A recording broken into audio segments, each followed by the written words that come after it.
hebben in Holwert te maken met krimp en verpaupering is daar een geval van. Dus er zijn heel veel woningen daar regent het binnen even hard dan buiten. Het zijn woningen die niet geschikt zijn om daar als gezin in te wonen. Zijn ze te klein voor.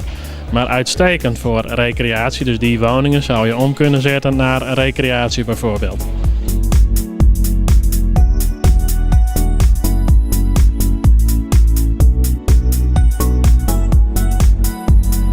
Nou, je moet het plan niet alleen projecteren op het dorp Holwert, want dan is het een heel groot plan.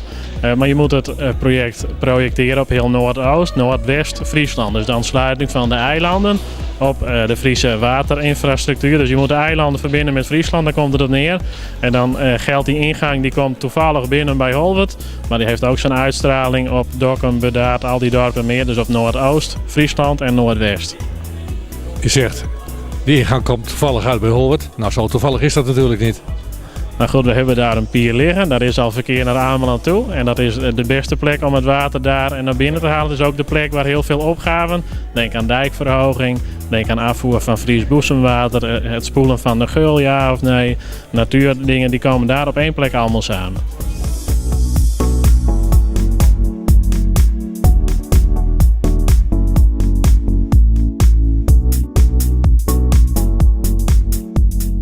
Er zijn heel veel partijen, dat hebben we kunnen horen, die hebben daar een opgave. Die moeten iets gaan doen in het gebied. De ene op een wat langere termijn dan de ander. Maar al die investeringen had men sowieso los van Holwert al moeten doen. Wat wij doen is al die programma's, opgaven samenbrengen. Dat je samen op één gebied kan investeren. Dat heeft ook voordelen.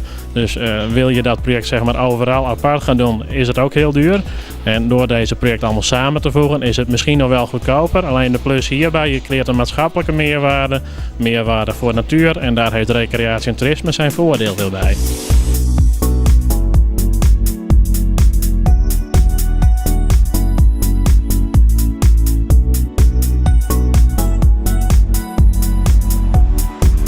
Morgen aan de slag. Nou ja, het mag ook overmorgen natuurlijk, maar er hangt ook heel veel laaghangend fruit en je kunt ook al dingen doen.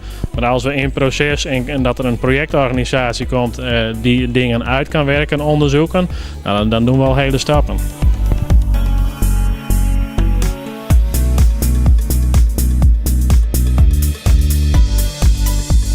Nou, een goede, sterke projectleider hebben we nodig en daar zijn er heel veel van.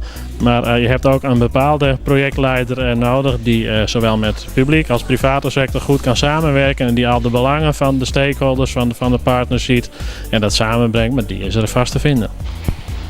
Wanneer moet Holwert aan Zee ook echt Holwert aan Zee zijn? Nou ja, goed, precies wanneer dat zal worden, dat durf ik niet te zeggen. Maar een traject van 10, 20 jaar zou reëel kunnen zijn als je echt het water naar binnen haalt. Maar het kan in 10 jaar, als alles mee zit. Want je hebt ook te maken met allemaal wetgeving.